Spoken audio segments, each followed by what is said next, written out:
Hey, what's up, man? It's me, John here. We got my man Wills right here. Say what up? Yo. What's going on? All right, check it. We got an interview with someone special. His name is Rugz Bewler. What's up, man? How you been? What's going on? You good? You good? How you doing, All right. Paul? What's going on? That's what's up, man. We got a list of questions right here. You can see them.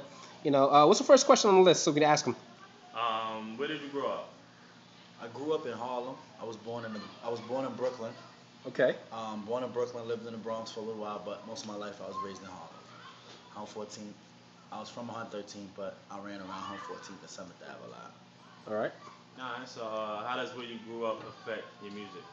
How do I would say Harlem, like the things that I've been through, as far as, whether, hanging on different corners or fights and scuffles and just partying and stuff like that. Those little experiences I've been through kind of like embraced me to make music. I don't really speak. I speak more from the people instead of speaking from my own tales. A lot of times I speak from another person's experiences. So, the experiences I've seen through Harlem kind of like help my music. Okay. All right. Describe your music and rhyme style. Mellow arrogance. Point blank period. Okay. Real cool, real subtle, but it's hard hitting still. Okay. All right. You have a new mixtape out? Yeah, I have a new mixtape called Save Bewler, The Memoirs of Muhammad McFly. Basically, it's a dope mixtape. I can't really explain it. I can tell you who's on it. I got tracks. I have dope producers like Ski Beats. I have my boy ASAP. I have my boy Oda Butcher on there. I said Scott Storch. I got Scott Storch on there, production also. And I got my boys Grand Staff that's also on there also. So be on the lookout for that. I got features such as my boy Najee on there, and I have a dope feature with my another fellow Harlemite Smoke Dizza called White Paper and Women. So be on the lookout for that. Okay. Oh, and Currency.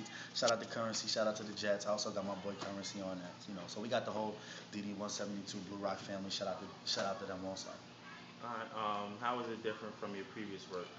My previous work, Beulah's Day Off, was more, I would say, it wasn't all over the place, but it was more rushed. It was more raw. It was just giving you me as far as, just rapping. It was a lot of dope concepts and a lot of songs, but it just was more, it was more all over. This is more scripted. This is more, say Bewler was more scripted, more put together, and just more, I would say more organic.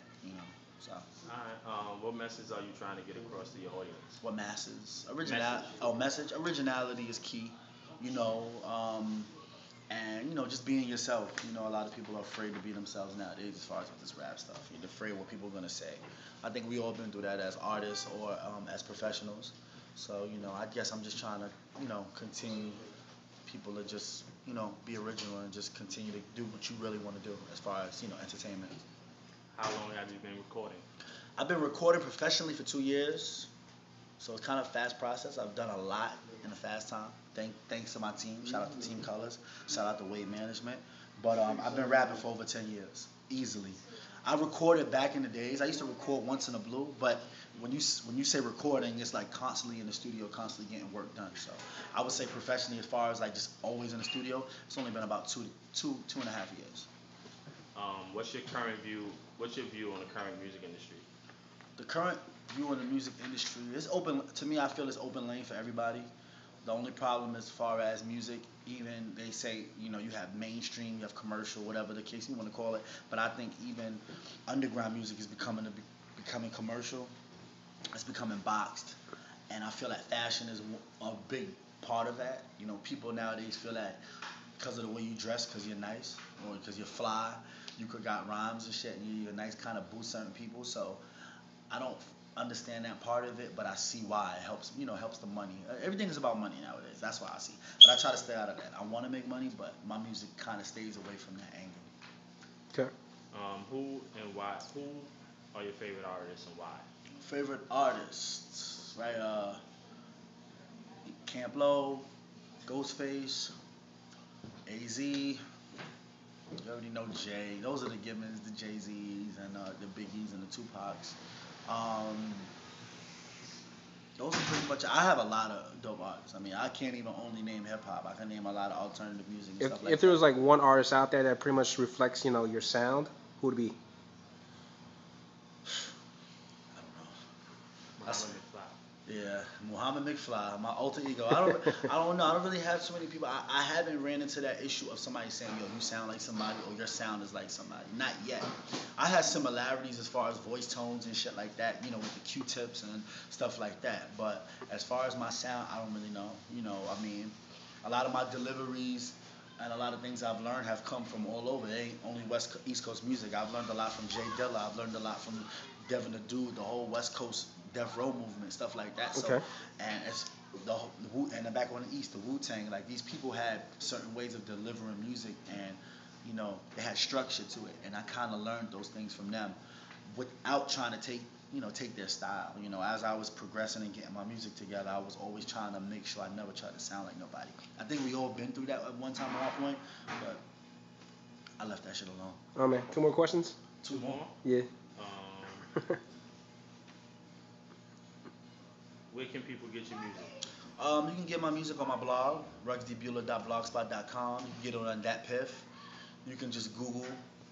You can just Google Save Bewler or Rugz D Bewler, and I'm pretty sure it'll pop up.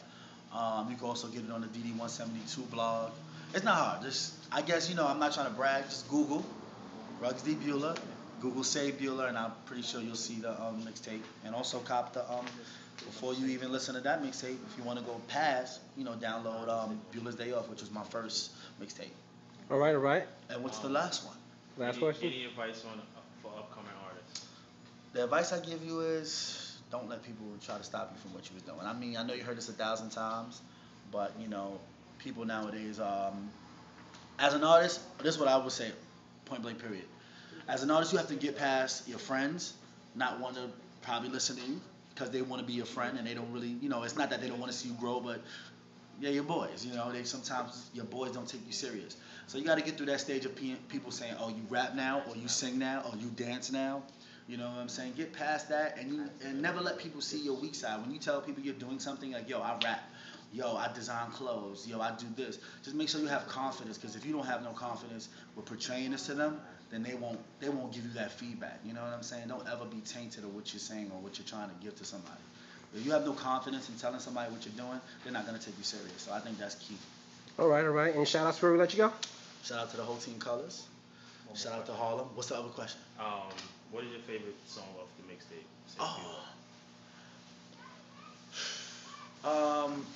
I would say it's hard to say. It's either between Thank God and My Millimeter. I would say between those, because Thank God kind of is like a story I created in Harlem, but on like a Spike Lee type twist, and it deals with the relationships of a guy or a girl just hiding.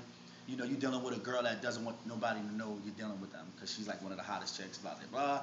And My Millimeter, I would say My Millimeter because a lot of people, it's the one of the last tracks, and My Millimeter is always talking about having your brain loaded, fully loaded. You know what I'm saying?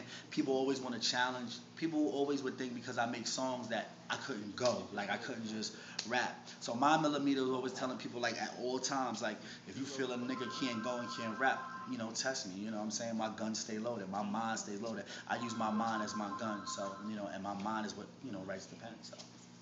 Okay, all And I right, see all somebody right. whispering. We got another question, right? Why do you choose Volt, as a spot? Why the Vault? I remember when the Vault first started. I've been shopping here since the Vault was first here. Mm-hmm. I think it brought a dope essence to Harlem. I think at first when the Vault came here, Harlem wasn't ready for that, and it's kind of dope because now they are. You know what I'm saying? They had no choice but to submit. You see dope shit in Harlem, and we're very trendy. We're very up on what's new and what's going on. So I think that it was no choice but for people to draw to this store. I just like what goes on here. It's a given. If you see what's in here, then you'll know that it's my type of shit, my type of style. So why not? All right, man. Final shout out, 30 seconds. Let's go. Final shout out to the Vault. Shout out to Team Colors. Shout out to DD172, Dame Dash. Shout out to Jim Jones. Shout out to Wade Management. Shout out to the whole Harlem. And shout out to everybody that's viewing this thing. Cop Save Bewler. See ya. Peace.